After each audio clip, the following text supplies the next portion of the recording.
para pasar y el puntero es este. Ok. Bueno. Señalas aquí sobre la pantalla. ¿Señalo aquí? Ok. Gracias. Muchas gracias. Gracias a la UPAEP, a los laboratorios Ruiz. Me da mucho gusto y me honra estar aquí. Yo siempre presumo de mi amistad con los laboratorios Ruiz porque siempre que voy a los servicios médicos, particularmente los privados, se aduce que hacer investigación no es viable. Yo creo que el éxito de los laboratorios Ruiz pues es, en último término, es un éxito de la ciencia porque han demostrado que hacer investigación en una institución privada es viable, se puede, es una inversión, sí, a largo plazo, pero es completamente viable y hace a la institución mejor. Así que doblemente honrado y muchas gracias a los doctores Ruiz por su invitación. A mí me toca hablar del síndrome de fatiga crónica y vengo a hablar de eso como una excusa para analizar un tema un poco más amplio o mucho más amplio de cómo utilizamos las pruebas de laboratorio. Yo sé que los laboratorios Ruiz aguantan que digan que yo diga que oigan, a veces exageramos en pruebas de laboratorio, por eso vengo a decirlo aquí también. Aunque también voy a hablar de algunas pruebas que debiéramos hacer más y no hacemos, por ejemplo. Síndrome de fatiga crónica ha ido y venido, particularmente en los últimos, digamos, 20 años se puso de moda, pero ha existido desde siempre. En los años, desde el siglo XIX, el siglo XX ya se conocía como la enfermedad de Da Costa, la gente que se sentía cansada. Todos nosotros de repente hemos pensado que, caramba, yo tengo tiempos mejores que otros. De repente dice uno, ¿qué me pasa? ¿Qué me pasa? Pasan 1 o 2 semanas, no te sientes completamente bien, pero luego se te quita. A los que no se les quita y que finalmente acaban con el doctor de alguna manera, esos son los que se definen como que tienen fatiga crónica. Pero en realidad, describirles qué es la fatiga crónica, pues no es necesario, porque de alguna manera todos lo hemos sufrido. De hecho, es una de las causas más comunes de consulta y por eso lo quiero hablar con ustedes. Todos los médicos vemos pacientes con fatiga crónica. De hecho, en una consulta general, la fatiga crónica es una de las causas más comunes de consulta. El paciente inclusive nos dice, doctor, ya no me cure, ya nomás deme algo para que yo tenga más energía. Pues yo lo que les digo siempre, oiga, si no es la guerra de las galaxias, ¿verdad? Para el lado oscuro de la fuerza o que la fuerza te acompañe. Siempre digo, pues tómate un cafecito, 2, 3 tazas, es bueno, es un buen antioxidante. Pero ¿cómo llegamos a eso? ¿Qué hacemos con esos pacientes? A mí no me gustaba, yo quiero confesar que antiguamente no me gustaba ver ese tipo de pacientes. De hecho, recuerdo, creo que ahora se puede decir que despectivamente en nutrición había un término para esos pacientes que no tenían nada, ¿no? Se les decía, ahí viene otro tefedeciento, ¿verdad? Trastorno funcional digestivo, o sea que les duele la panza toda la vida. Ay, no, ¿qué tiene? Es un tefedeciento, no tiene nada. Bueno, yo me he llegado a convencer, y creo que los puedo convencer a ustedes, de que es de los pacientes por los que uno puede hacer más. Y ahora me gusta mucho ver esos pacientes, que de entrada pareciera que no tienen nada. Pero si los estudiamos racionalmente, creo que podemos demostrar que frecuentemente tienen problemas serios, y podemos hacer mucho por ellos. Y ese es el objetivo primordial de mi plática. Tengo que dar para llegar a eso, a la fatiga crónica, un largo periplo porque primero vamos a hablar de cómo hacemos la medicina. Cómo se hizo la medicina, digamos, hasta ya bien entrado el siglo XX, todavía hasta el siglo XIX, lo que predominaba era el método clásico, ¿no? Estamos hechos de humores. Somos 4 elementos, tierra, aire, agua, fuego. A cada uno de esos hay un humor, como el fuego tiene el humor colérico, está opuesto al agua, que es el humor flemático. Si tienes fiebre, pues entonces se desbocó el humor colérico, hay que quitarle fuerza o darle fuerza al oponente y cuídate que sea en el momento preciso de la posición astral. Si tienes fiebre, pues sángrate porque hay que sangrarte porque hay que quitarle ímpetu a ese humor. Dale fuerza al oponente, dale baños, por ejemplo, si tienes fiebre. Y una cosa muy importante, no violes la intimidad del paciente. Eso era, digamos, los fundamentos del método clásico de la medicina hasta bien entrado el siglo XX. Está muy bien descrito en esta película que si no la han visto, pues creo que deben verla. La locura del rey George, supongo que ya muchos la habrán visto, pero ahí está muy bien descrito lo que pensaban los médicos cuando tenía molestias el rey. Y cuando alguien dice, oye, y si siquiera le tocamos la panza a ver qué siente ahí. No, ¿cómo crees? Eso no se puede hacer. Puedes tomar la orina, puedes probar el excremento, pero al rey no lo puedes tocar. Al paciente no se le puede tocar. Es una violación inaceptable de su intimidad. Bueno, creo que esta teoría de los humores se fue rompiendo, creo que por aspectos o por tajos específicos en la historia de la medicina. Uno de ellos, creo que el más claro, es el de la fiebre puerperal. Cuando predominaba de esta teoría de los humores, Semmelweis empieza a describir que era el azote de los hospitales y que tenía hasta 10 clasificaciones de pus, no tenía nada que ver con los humores. Y él demuestra que es simple y sencillamente porque los médicos no nos higienizamos, no nos lavamos las manos. Médicos, personal de salud. Lo puede demostrar y demuestra por primera vez que las enfermedades parecían tener una causa mundana.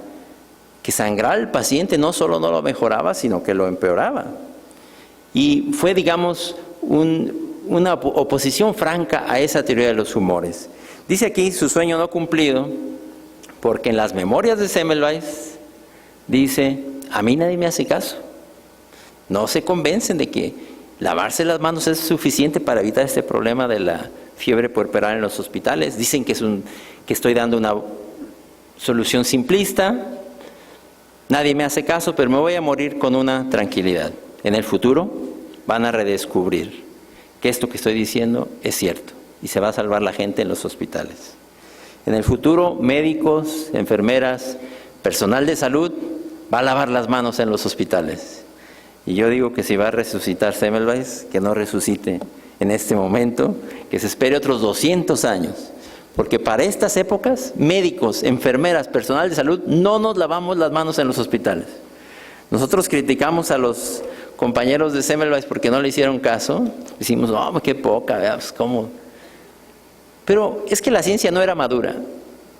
¿Qué va a pasar, sin embargo, de aquí a 2 siglos o 3 siglos? Porque yo no tengo ninguna duda que en el futuro, quien no se higienice las manos, quien ponga en riesgo a un paciente con una actitud de esa naturaleza, podrá inclusive ser castigado severamente. Yo no tengo ninguna duda que eso va a ocurrir. Cuando eso ocurra y que vean lo que hacíamos nosotros, que digan, miren, estos doctores, estas enfermeras, estos enfermeros, ya sabían, conocían las causas de las enfermedades, conocían la epidemiología, conocían las multiresistencias, sabían cómo se evitaba en los hospitales y no lo hacían. Yo creo que el peso de la historia va a ser mucho menos benigno con nosotros. Yo creo que tendríamos que aprender de la historia y ya para estas fechas estar aplicando un poco mejor la ciencia en los hospitales. Vino después la teoría microbiana de la enfermedad, la derrota de la generación espontánea. Pasteur demuestra la enfermedad del vino y los gusanos de seda y se establecen causas otra vez mundanas para la enfermedad. Se establece que las enfermedades obedecen a una causa y que frecuentemente esa causa es perfectamente prevenible. Lo demuestra Lister, ahí ven la foto de Lister, Koch, Pasteur, los grandes. Me faltó poner ahí a Florencia Nightingale, una enfermera inglesa, pero yo creo que estos son los grandes íconos de la microbiología del siglo XIX y los que finalmente derrumban la teoría de los humores y empieza la medicina a ser ya prácticamente una ciencia. A esto se debe entonces el nacimiento de ya la clínica propiamente dicha, el método clínico como lo conocemos actualmente. ¿Qué es el método clínico? El método clínico es primero la empatía. Y eso sigue siendo verdad, está establecido desde los grandes clínicos del siglo XIX. Lo primero es resonar con el paciente. Yo siempre le digo a los estudiantes de medicina, cuando llega el paciente, tienes que salir a recibirlo, como nos enseñaron siempre los maestros, a la puerta del consultorio. Ahí hay que recibir en el paciente. Lo tienes que ver venir, tienes que saludarlo en la puerta. Bien dicen que la primera impresión jamás se olvida. Creo que el paciente agradece eso, Porque a veces ya lo sentaron en la silla y está el médico llenando su hoja rosa y ni siquiera ha vuelto los ojos hacia la mirada del paciente. Y creo que eso no se vale. Hay que recordar eso. El método clínico se fundamenta en la empatía, en la relación en buena relación médico-paciente. Viene después la historia clínica. Tienes que hacer un postulado. ¿Qué crees tú que tiene el paciente de acuerdo con lo que viste, lo que exploraste, lo que concluiste de acuerdo al conocimiento que tienes? Vas a solicitar estudios paraclínicos, no siempre, está en paréntesis. A veces el cuadro clínico es más que suficiente. Digo, si un paciente tiene, qué sé yo, dolor de garganta, tiene fiebre, te asomas y hay pus en la garganta, pues probablemente no necesitas una prueba de laboratorio para el diagnóstico o a veces ni siquiera para la confirmación. Puedes pasar al manejo o a la toma de decisión terapéutica. Y de ahí, como ven una flecha, nos devolvemos porque con eso después calibramos nuestro diagnóstico. Si el paciente le fue como pensábamos porque hicimos una decisión correcta, bueno, pues confirmamos el diagnóstico. Ese es el método clínico. Y ese método yo no creo que vaya a cambiar, pues es relativamente joven, pero yo creo que no vaya a cambiar en los siguientes varios cientos de años. Yo también insisto a mis estudiantes, apréndetelo bien, porque lo más probable es que te va a durar para toda la vida, muchas cosas van a cambiar. Pero yo creo que el método clínico va a seguir siendo el mismo por otros cientos de años. Y aquí viene un principio fundamental sobre el que gira buena parte de esta plática, que es que lo que se ha dicho siempre, ¿qué es lo que manda? Yo siempre le pregunto a los estudiantes y a los médicos, ¿qué manda? No, pues lo que manda es la clínica. Sí, lo que manda es la clínica. Desde luego, la solicitud de laboratorio y el examen de laboratorio, gabinete, es de una gran ayuda, pero si no tiene un fundamento de diagnóstico, si no tiene una hipótesis de diagnóstico, estás violando el principio fundamental de la solicitud y del estudio diagnóstico. Tiene que haber una hipótesis detrás. Frecuentemente el paciente llega ya a consulta y dice, doctor, mire, como aquí a la vuelta están los exámenes muy baratos, ya fui de una vez, les dije, háganme de todo, ¿verdad? Había químicas de 6 elementos, ahora de 12, de 20, ahora hay una superquímica de 35 elementos, hágamela, ¿verdad? ¿Qué más? Pues mire, le hacemos también la citología hemática, si quiere le metemos un hisopo por cada uno de los agujeros del cuerpo y le reportamos un cultivo. Hágame todo eso para evitarle ya trabajos al doctor. ¿Qué está pasando ahí? No hay una hipótesis de diagnóstico. Y eso es lo que les quiero demostrar, que si no hay una hipótesis de diagnóstico, el estudio tiene cada vez menor utilidad y la utilidad no solo llega a ser nula, sino va a representar problemas en la decisión. Entonces, ese es el método clínico. Y siempre va a mandar la clínica. Siempre, yo creo que los laboratorios Ruiz aguantan que diga uno eso, ¿verdad? Lo que manda es la clínica. Y cada vez tendremos mejores estudios, más tecnologías, mejores pruebas, desde luego lo vamos a tener, su uso racional, su uso apropiado, siempre sobre el fundamento de la clínica. Yo también siempre le digo a mis estudiantes, siempre funcionan las cosas con el método clínico. Cada vez habrá más tecnologías, pero nunca vamos a tener voladores de Papantla inalámbricos, ¿verdad? Y resulta que a algunos de mis estudiantes ya no les hace gracia porque ya no sabe cuáles son los voladores de Papantla, ¿verdad? Bueno, tampoco la clínica es jurásica, digamos, ¿no? La clínica cambia, la clínica se va armando. Hay una clínica armada. Estas cosas que vemos aquí, el estetoscopio, el otoscopio, el oftalmoscopio, el manómetro, el martillo de reflejos, el oxímetro de pulso, fueron alta tecnología y ahora están perfectamente integrados. Yo no me imagino ahorita un médico general, por ejemplo, dando consultas sin un oxímetro. Ya todos tenemos oftalmoscopio, ya todos tenemos estetoscopio, ya todos tenemos manómetro, pero a veces no tenemos oxímetro. No hay justificación para no tener un oxímetro. Es una tecnología fabulosa que frecuentemente te demuestra cosas que a la clínica son completamente inaparentes. Entonces, no hay que aferrarse tampoco a que todo lo puede uno sacar con los sentidos. La clínica también evoluciona y aquí vemos, por ejemplo, una aplicación ya para los iPhones, ¿verdad? Para un otoscopio para el iPhone. Seguramente tendremos más cosas para la exploración física, para la clínica en el futuro. Inclusive se ha postulado que algunas pruebas de laboratorio pueden llegar a ser ya parte de la clínica. Como dice, a nadie se le niega una glucosa, por ejemplo, ¿no? A nadie se le niega una citología hemática. Pues puede ser. Yo creo que, por ejemplo, una biometría hemática, una citología hemática, pues en efecto prácticamente a nadie se le niega y pudiera alguien ya considerarlo, sobre todo cuando llegue a desarrollarse como una prueba de cabecera, como una parte propia de la exploración física. Decíamos, el método clínico tiene un fundamento. Sin una hipótesis de diagnóstico, el auxiliar carece de valor. Al buen clínico le sirven más los auxiliares del laboratorio, por lo que les voy a demostrar. Este es un nomograma que se usa para ver cuál es tu posibilidad a priori, el LR de la prueba y la posibilidad a posteriori. Pero creo que esto es un poco engorroso, porque no entendemos algo que debiéramos entender para entender estos nomogramas, que es el teorema de Bayes. Creo que ya los estudiantes de medicina habrán escuchado alguna vez, a no ser que hayan vivido abajo de una piedra, el teorema de Bayes, ¿verdad? Y es una de las mejores cosas que uno puede aprender en la medicina, de verdad. Aquí está expuesto, quiere decir que la probabilidad depende de condicionantes. La probabilidad de que algo ocurra depende de lo que ya ocurrió. Bayes, que era un monje del siglo XVI, buscaba cuál era la posibilidad de que Dios existiera, ¿verdad? Acaba concluyendo, por cierto, que pues si existe o no existe, es bueno creer en Él, porque si existe y no crees en Él, se va a enojar mucho. Y entonces te va a ir mal, y pues ¿qué te cuesta, no? De todos modos, tú di que sí, ¿no? La probabilidad a priori es determinante de la probabilidad a posteriori. O sea, para que algo ocurra, por ejemplo, yo les digo también siempre a mis estudiantes cuando estamos en clase, ¿qué posibilidades de que ahorita entre aquí una criatura, un niño de 5 o 6 años de edad al salón? No, pues es muy poco probable.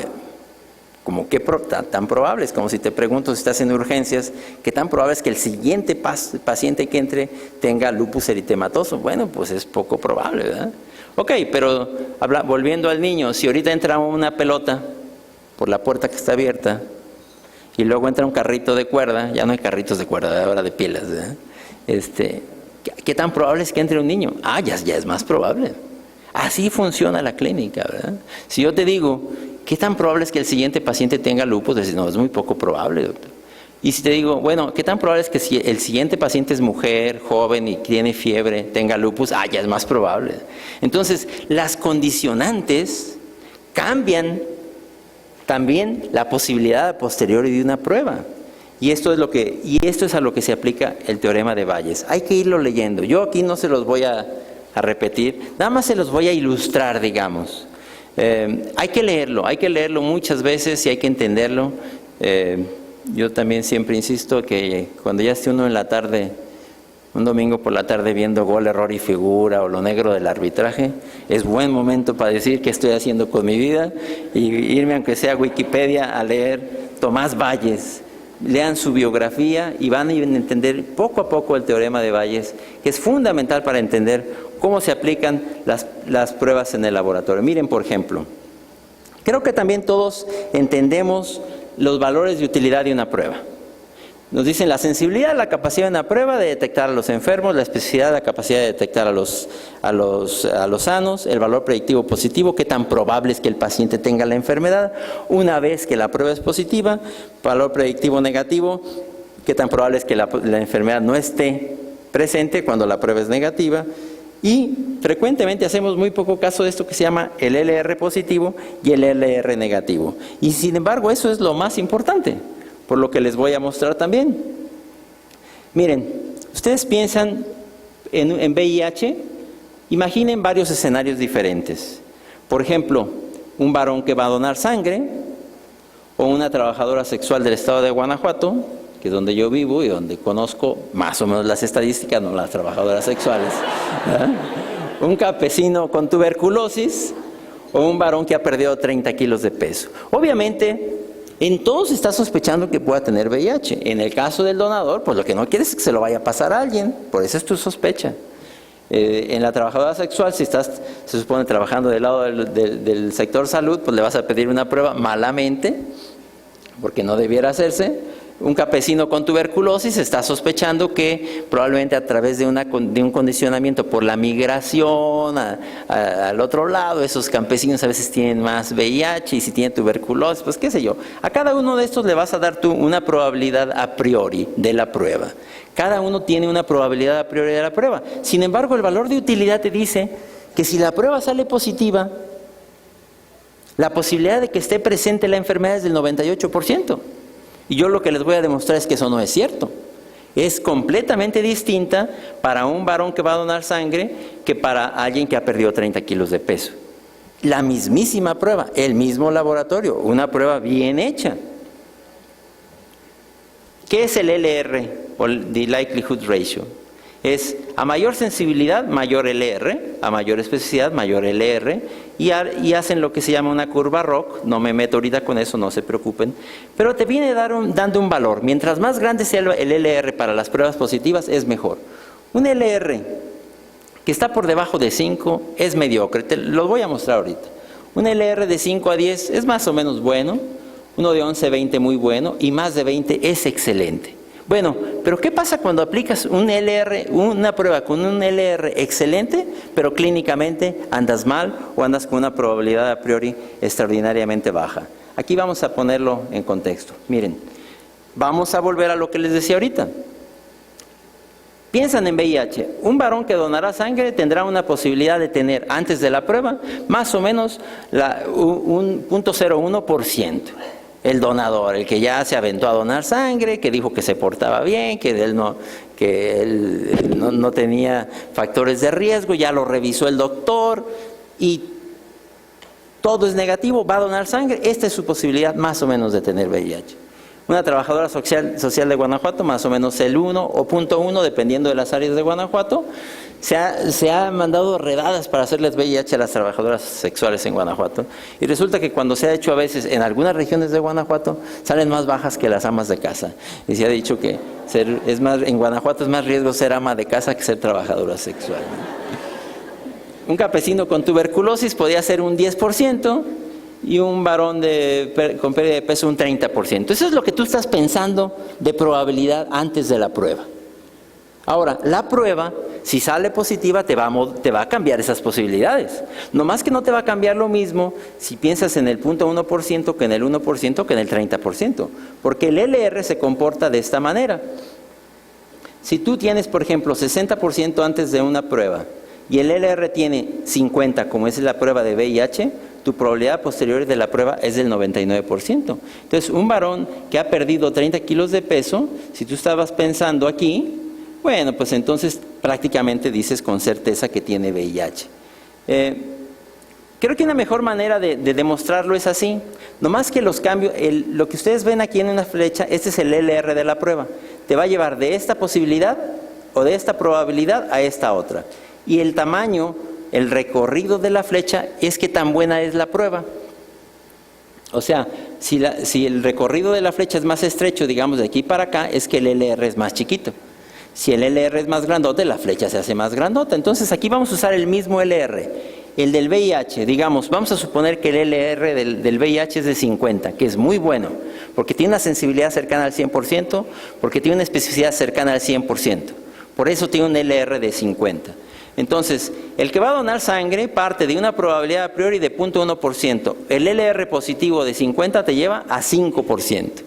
O sea, la posibilidad de que ese donador de sangre sea verdaderamente portador de VIH con una prueba de ELISA positiva es de 5%, alrededor de eso.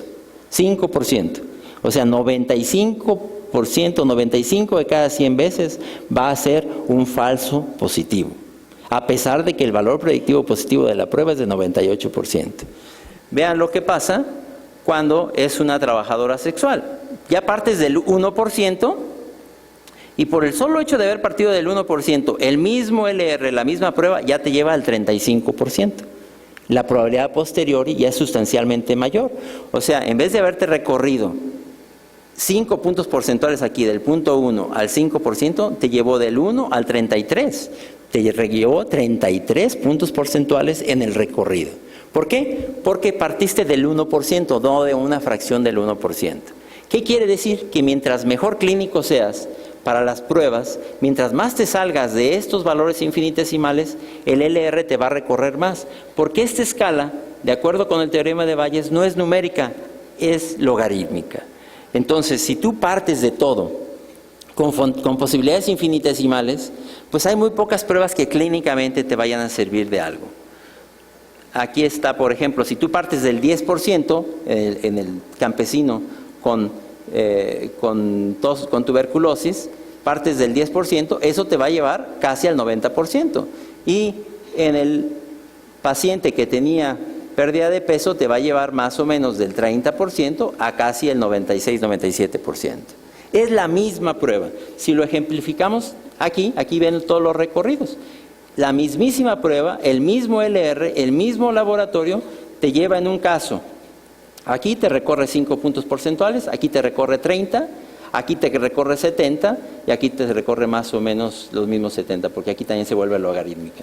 ¿Qué quiere decir? Tienes que salirte de esta zona para que la prueba clínicamente, no estoy hablando de pruebas de escrutinio, para que la prueba te sirva clínicamente de algo, tienes que ser un buen clínico. Tienes que armar las cosas para que digas, bueno, esto es más o menos probable a una posibilidad, a una probabilidad de, qué sé yo, del 5%, del 10%. No se diga, si ya clínicamente tú te fuiste al 20%, pues la prueba va a ser una prueba fabulosa. Pero por buena que sea la prueba, por bueno que sea el laboratorio, si tú no haces tu trabajo clínico, simple y sencillamente la prueba te va a servir de poco. Y no se diga si, como ocurre frecuentemente, el paciente te platica un cuadro clínico. Yo siempre digo también, cuando el paciente te dice, doctor, me arde para orinar, y avienta una orina turbia y apestosa, pues ¿qué tendrá? ¿No? Digo, no creo que pienses que tenga una meningitis, ¿verdad? Todo es posible, pero yo creo que ahí piensas, este paciente tiene una infección urinaria, no hay ni para dónde hacerse. Nomás que, ¿qué pasa cuando el paciente dice, doctor, como que sabe que en la tarde me duele acá atrás? Y como que tengo escalofrío en la noche, fíjese, y como que se me duerme la mano derecha, y a veces el pie izquierdo. Y oye, ¿y le duele en el estómago? No, también tengo dolores de panza, fíjese, y a veces diarrea, pero a veces me estreño. Chihuahua, pues. Y creo que también la otra vez mi marido me dijo que en la noche me moví muy raro. No, tuve convulsiones, doctor. Convulsión. Bueno, eso es que mi marido dijo que a lo mejor. Ah, caramba. Bueno, también a veces pasa ahí que si no tienes idea de lo que tienes, entonces agarras la solicitud del laboratorio, la llenas por los dos lados, ¿verdad? Y a ver qué dice el laboratorio, ¿no? ¿Qué quiere decir? Eso no te va a servir absolutamente para nada, ¿verdad? Yo también tengo en León trabajo para un laboratorio y cuando llega una solicitud así llena por los dos lados, ese día se fiesta el laboratorio, ¿verdad? Pero frecuentemente viene de alguien que no tiene idea de lo que está haciendo. Simple y sencillamente está queriendo que el laboratorio le resuelva un problema que es clínico. Hace rato Alejandro decía, bueno, yo les estoy diciendo lo que yo hago en el laboratorio, pero eso yo no me atrevo a decirles lo que va a concluir el doctor. El médico que está viendo el paciente, él ya determinará para qué le va a servir esta prueba. Hasta qué grado le va a servir, dependiendo de lo que él está pensando. Eso es el teorema de Bayes, ni más ni menos. La prueba te sirve si estás pensando en algo. Si no estás pensando en algo, difícilmente, acaso como el burro que tocó la flauta, un día le llegues a atinar un chiripazo, pero para que las cosas te sirvan, tienes que estar pensando en ellas. Y por eso, aquí nuevamente, si hiciéramos ya en el nomograma en el que les había mostrado, un donador de sangre, aún para un LR de 50, la probabilidad de que sea verdaderamente portador de VIH no supera el 5%. Así se usan estos nomogramas. Estos se pueden usar de esta manera, pero es un poco engorroso estar haciendo eso en la clínica, ¿verdad? Tú no puedes estar checando el nomograma para cada una de las pruebas. Creo que ya se está apagando. Bueno, yo lo veo en el monitor. Ya se fatigó el proyector. Bueno, yo creo que entender el teorema de Bayes es ni más ni menos que lo que siempre se ha dicho, lo que siempre nos han dicho. Lo que vale es la clínica. Si la clínica está desorientada, no hay prueba de laboratorio que te pueda servir de algo. Para que la prueba de laboratorio sirva de algo, tiene que haber una hipótesis de diagnóstico. Y si esa hipótesis no existe, simple y sencillamente por más pruebas que solicites, por buena que sea la prueba, por bueno que sea el laboratorio, las cosas te van a servir de poco. Y es uno también de los postulados de esta plática. Al buen clínico, al buen doctor, le sirven más las pruebas de laboratorio. ¿Por qué le sirven más las pruebas de laboratorio? Aquí lo ven. Las mismas flechitas que vimos, si las pasamos al nomograma, si tú partes para una misma prueba excelente, este es el LR, 50. Si tú partes de una probabilidad muy baja, tu probabilidad a posteriori de la prueba es muy baja. Si ya te vas al 10%, pues tu probabilidad ya es sustancialmente mejor. Y si te vas clínicamente al 30%, ya estás pegándole al 90%, inclusive con pruebas que no son una maravilla. Hay pruebas que tienen LRs de 5, 10, pero cuando tú las utilizas adecuadamente, clínicamente, te van a servir. Y todo esto es para ver cómo hacemos las cosas entonces con el paciente con fatiga. Y dijimos, todo esto fue para llegar a una conclusión también. ¿Qué es lo que vamos a hacer con el paciente con fatiga? Y esta es una pregunta, ¿hay pruebas intrínsecamente mediocres? Yo creo que sí. Yo creo que, por ejemplo, la prueba de procalcitonina para sepsis no es una buena prueba de entrada. Es una prueba que tiene un LR de 3 a 5. Tú estás pensando, digamos, que el paciente tiene sepsis en el hospital, con una probabilidad de, qué sé yo, de un 20%. Para un LR de 3, tu probabilidad a posteriori de la prueba va a pasar probablemente al 40%. O sea, pasas del 20% al 40%. Antes siquiera sabías que no tenía sepsis, o que lo más probable es que no tuviera sepsis. Ahora pasa al 40%, que es algo así como un volado. Entonces la prueba te deja peor realmente. Hay pruebas que no agregan mucho a lo que tú ya estás pensando clínicamente. Y todo esto que decía, toda esta vuelta que le dimos es para pensar, ¿qué vamos a hacer entonces con el paciente con fatiga crónica? ¿Cuál es la definición del paciente con fatiga crónica? Ya lo habíamos comentado, todos sabemos lo que es la fatiga. Hay una definición clínica, que es la definición del CDC, que dice que es una fatiga que dura más de 6 meses consecutivas, que no se explica por una condición orgánica evidente. Interfiere con las actividades cotidianas. Típicamente el paciente dice, doctor, mire, me cuesta trabajo ir a trabajar, me cuesta trabajo llevar a los niños a la escuela, tarde se me hace para volver a mi casa para volverme a acostar en la cama, pero resulta que no mejora con el reposo en cama. Y de acuerdo con el CDC, debe tener 4 de 8 cosas: fatiga postejercicio, sueño no reparador, falta de memoria de corto plazo, dolor muscular, dolor articular, cefalea, ganglios en el cuello o dolor en la garganta. Mucha gente tiene eso. La gente que se siente cansada también le duelen los músculos, y le aprietas la panza y también allí le duele, ¿verdad? Y las articulaciones también me duelen, ¿no? Entonces, muchas de esos, que si será fibromialgia, que si será esto, que si será aquello. El caso es que les haces de todo y no sale nada. ¿Cuánta gente tiene fatiga crónica? Muchísima. Mucha gente tiene fatiga crónica. Algunos andan con diagnóstico de fatiga crónica, pero pocos. Los demás generalmente les han hecho diagnósticos de otras cosas. Son los típicos pacientes que van de doctor en doctor, de medicina en medicina, son presas de las múltiples terapias alternativas. Ya fueron al homeópata, ya fueron a los imanes, ya les dieron aromaterapia. Lo que está ahora muy de moda es el factor de transferencia, el transferrón, ¿verdad? Que pagamos con nuestros impuestos, además, del Instituto Politécnico Nacional, 5,000 pesos por dosis. Y yo no veo paciente con fatiga, de esos que me caigan. Veo por lo menos uno cada semana, cada 15 días, de los que ya vienen tratados con transferrón, ¿verdad? Porque eso les va a resolver todos los problemas. ¿Qué hacemos entonces con el paciente que tiene fatiga crónica? Pues les hacemos una gran cantidad de cosas, les hacemos todo tipo de estudios. Estas son algunas de las cosas que se les solicita. Las reacciones febriles, que esas nunca fallan, ¿verdad? Yo siempre digo, tan mexicanas como los nopales, ¿verdad?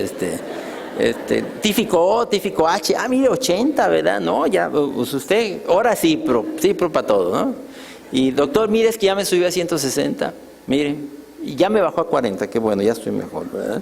Entonces, Ahí con las reacciones febriles se los llevan a veces sorprendentemente 20 años. Pero dijeras, 20 años, un doctor, bueno, pues el doctor no entiende. Hay maderas que no agarran el barniz, ¿verdad? No, varios doctores con las mismas reacciones febriles, unos en 80.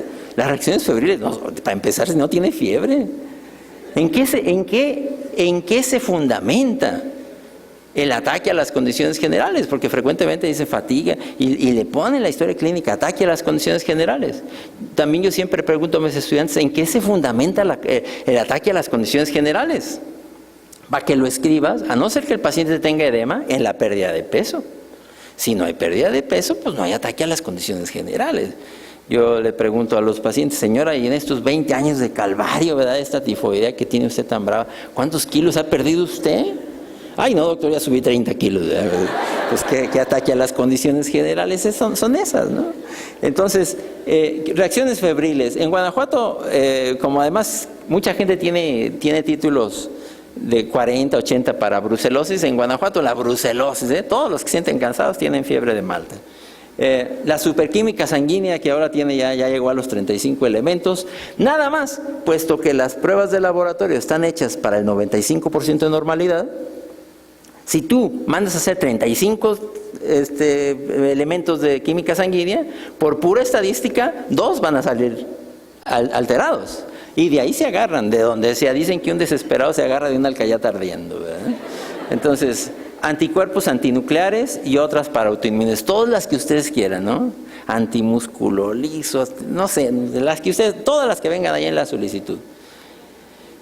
Y si alguna sale mal, no se diga, ¿verdad? Por ejemplo, la prueba de los anticuerpos antinucleares es una prueba muy buena, es una prueba excelente. Sin embargo, tiene un LR por ahí de 10, porque tiene una sensibilidad probablemente del 98, Alejandro, tú sabrás mejor, para lupus, 98 y una especificidad que 95, 90. Yo creo que de las mujeres mexicanas, una de cada 20 tendrá anticuerpos antinucleares positivos, ¿no? Aunque sea títulos bajos. O sea, el LR de los anticuerpos antinucleares, por ahí de 10, es una buena prueba.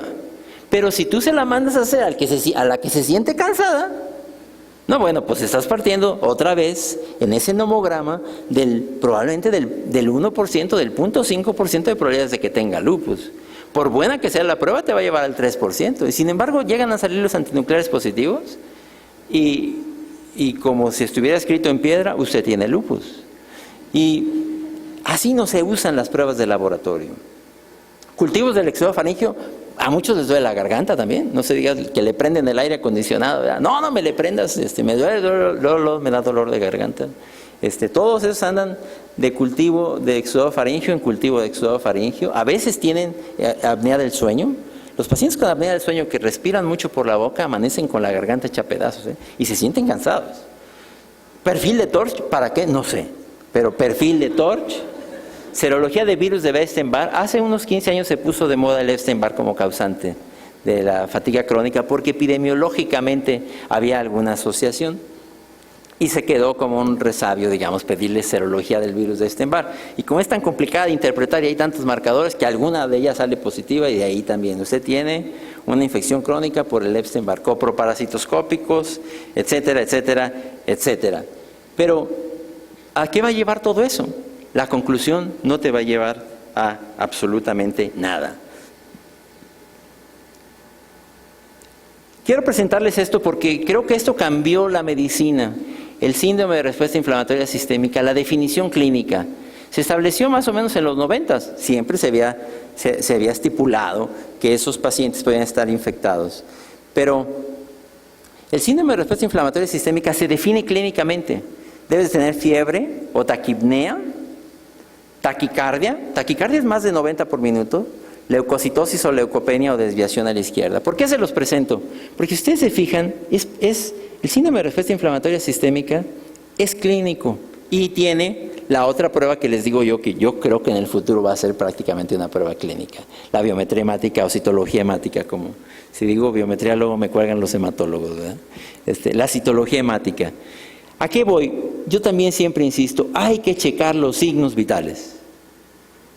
Es evidente cuando el paciente tiene fiebre, pero yo también siempre pregunto, ¿cuánto es lo normal de frecuencia cardíaca? Le pregunto yo a mis estudiantes, y todos dicen, no, pues unos 80. 90, yo creo que más de 90. No, oye, 90 no es normal de frecuencia cardíaca, menos en un joven como tú. ¿Cuánto es lo normal? ¿Cuánto es lo que debían tener los jóvenes de frecuencia cardíaca? ¿Cuánto debían tener? 60, 65. Todos los jóvenes que aquí veo hoy en la noche, ahí en su camita, ya cuando se vayan a acostar, tómense la frecuencia cardíaca. Si andan arriba de 70, ¿qué puede estar pasando? Pues son unos flojos, no salen a hacer ejercicio, es la verdad. Porque no hay otra explicación. A no ser que tengan un hipertiroidismo, por ejemplo. Me refiero que el síndrome de respuesta inflamatoria sistémica, que es clínico y es tan fácil de tomar, realmente ha hecho mucho más fácil la vida, por ejemplo, para mí como infectólogo en un hospital. Porque a mí me mandan a ver un paciente, le digo, a ver, ¿tiene criterios de síndrome de respuesta inflamatoria sistémica? No lo tiene, entonces déjalo en paz. ¿Lo tiene? Ok, vamos a estudiarlo. Pero en la clínica funciona también bastante bien. Y es uno de los trabajos que hay que hacer también con el paciente que se siente fatigado. Para empezar la exploración física. Tiene bolas por allí, tiene ganglios, tiene síndrome de respuesta inflamatoria sistémica. Eso sí funciona. Y eso funciona bastante bien. Yo nomás por tomar la frecuencia cardíaca de reposo, yo acuesto a mi paciente siempre, vaya por lo que vaya a consulta. Le digo, haga de cuenta que se va a dormir. Y le tomo su frecuencia cardíaca de reposo. Nomás por eso yo me encuentro cada año 2 o 3 hipertiroideos. Nomás por eso. Si tú tienes un paciente que a la exploración física es normal, que tiene sus signos vitales normales, es poco probable que tenga algo orgánico. Pero todavía con eso puede desde luego tener algo orgánico. No hay que partir del hecho de que el paciente o está simulando o tiene alguna ganancia secundaria para inventar algo o se quiere sentir enfermo. El paciente que se siente cansado, efectivamente se siente cansado. Y se sorprende uno la cantidad de veces que de veras tiene algo y que nomás no le habían hecho caso o simple y sencillamente andaban distraídos con la tifoidea. Porque frecuentemente tienen algo, como les voy a demostrar. ¿Qué tienes que descartar? Ya hiciste una exploración física, no tienes síndrome de respuesta inflamatoria sistémica. ¿Hay alguna inflamación crónica? Si es reumático es más o menos evidente, porque además va a haber manifestaciones musculoesqueléticas, pero sí, pero no necesariamente. ¿Pero puede tener una infección crónica? Desde luego. ¿Cómo lo vas a saber? Hazle una velocidad de segmentación globular o una proteína C reactiva. A mí me gusta más la velocidad de segmentación globular, no sé por qué. ¿Será porque la veo más reproducible? Y en el caso de las mujeres, un vaginal. Y dice, ¿un vaginal? ¿Qué tiene que ver con las mujeres un vaginal? Bueno, una buena proporción de las mujeres en edad reproductiva tiene enfermedad pélvica inflamatoria. Nosotros no sabemos bien a bien en México cuántas, pero en mujeres en edad reproductiva, en algunos estudios en los Estados Unidos se han reportado hasta el 15 o 20% con enfermedad pélvica inflamatoria. Y la enfermedad pélvica inflamatoria da molestias. La paciente se siente cansada. No nada más da dolor de panza o dolor abdominal bajo. La paciente se siente cansada. Es una infección, sobre todo cuando es recurrente o crónica, es una infección por clamidia o es una infección por gonococo, que en México es un poco menos común, o puede ser, ya inclusive se acepta, puesto que se han encontrado en los cultivos altos, en ovarios, en trompas, no solo clamidia, se ha encontrado también mobiluncus y muchos de lo que se conocen como vaginosis bacteriana inespecífica. Entonces, si la paciente tiene un cuello que eche pus, aunque sea poquita, nomás que esa frecuentemente no te la reportan, el laboratorio no lo reporta o el técnico no tuvo la suficiente experiencia. Pero tú ves el GRAM, si hay más de un leucocito por célula epitelial, es muy probable que tenga cervicitis, enfermedad pélvica inflamatoria. Es así de fácil. Ese es un vaginal normal. Vean que son casi puras células epiteliales, aquí no hay leucos, y lactobacilos. Si ves más leucos que células epiteliales, la paciente muy probablemente tiene enfermedad pélvica inflamatoria. Dale vibramicina, dale doxiciclina, dale metronidazol, dale amoxiclácido clavulánico o ceftriaxona y la vas a curar de la enfermedad pélvica inflamatoria y muy probablemente se va a sentir mejor. Y es una enfermedad que tiene a los pacientes a mal traer a veces meses y años. Y yo diría que de las mujeres en edad reproductiva es una de las causas comunes del síndrome de fatiga crónica. ¿Qué otra cosa habría que descartar? Cáncer es menos probable, ya no lo encontraste bolas, pero pídele su citología hemática, ahí vas a ver qué sé yo, leucemias, lo que, por lo menos si tiene una anemia normo, una deshidrogenasa láctica. Prácticamente todos los cánceres infiltrativos elevan la deshidrogenasa láctica. Y yo veo pacientes que los han visto por años y les han dicho que tienen esto, aquello y aquello más. Y cánceres o infecciones infiltrativas que levantan la deshidrogenasa láctica, no les han hecho una deshidrogenasa láctica. También hay pruebas que hacemos menos. Yo creo que debíamos de hacer más deshidrogenasas lácticas. Una fosfatasa alcalina, para ver si hay destrucción ósea, un calcio sérico, un calcio bajo, ahorita vamos a hablar un poco más tarde de eso, o un calcio alto, hay muchos síndromes paraneoplásicos. A veces lo que el paciente quiere saber es que se le está estudiando racionalmente, que tú desde un principio le digas, mira, vamos a hacer un plan. Le vamos a hacer así, primero le voy a pedir esto y esto y esto, si sale esto le voy a pedir esto, vamos a descartar esto. A veces el paciente sinceramente cree que está crónicamente enfermo, que tiene algo grave, que puede tener un cáncer. Si tú al final razonablemente le dices, mire, usted no tiene nada de eso, no parece tener nada de eso, ya hiciste algo muy bueno por él o por ella. Addison, es truculento el diagnóstico de Addison, pero por lo menos le puedes hacer un sodio y un potasio. El paciente con Addison generalmente, crónicamente se va haciendo más oscuro de su tez y cada vez... Y esos pacientes con Addison generalmente acudieron a ver múltiples médicos y todos les anduvieron buscando las reacciones febriles, les anduvieron haciendo esto y aquello y nadie sospechó que tenían Addison. ¿Algún problema tiroideo, hipotiroidismo, hipertiroidismo? Yo no les mando a hacer de entrada un perfil tiroideo, una TSH. Si la TSH es normal, lo más probable es que todo lo demás es normal. Si sale anormal, pues ya le pides el perfil. Al respecto de la esfera sexual, a nadie se le niega un VIH actualmente, ¿eh? De hecho, hay modelos matemáticos que muestran que sin vacunas podemos eliminar el VIH si lo detectamos a tiempo y le damos tratamiento a la gente a tiempo. Y eso de los grupos de riesgo es realmente muy subjetivo. Yo diría que prácticamente cualquiera que haya tenido relaciones sexuales, adulto, conviene hacerle un VIH. Bueno, si no nos animamos a decirle que se lo vamos a hacer a todos, bueno, por lo menos al que ya diga, no, pues es que en mi vida he tenido 2 parejas sexuales, y pues casi todos han tenido ya por lo menos 2 o 3, pues ya nomás por eso le vamos a hacer su VIH, ¿verdad? Un antígeno de superficie de hepatitis B, anticuerpos contra hepatitis C. Anticuerpos contra hepatitis C en México. ¿Saben que en México tenemos más de 1 millón de enfermos de hepatitis C? Probablemente 1,5 millones. ¿De dónde salieron? ¿De dónde salieron? Si no hay prácticamente en México drogadicción intravenosa, ya no hay problemas por los transfusionales. ¿De dónde agarraron 1 millón? Se estima alrededor de 1 millón, 1,5 millones de mexicanos la hepatitis C. ¿De dónde la agarramos? Servicios de urgencias, servicios médicos, dentistas, hay dentistas que son bien cochinos. A veces los dentistas te atienden con la misma pieza de mano, esa misma con la que atendieron al paciente anterior sin esterilizar. Ven 10 pacientes y tienen 2 piezas de mano.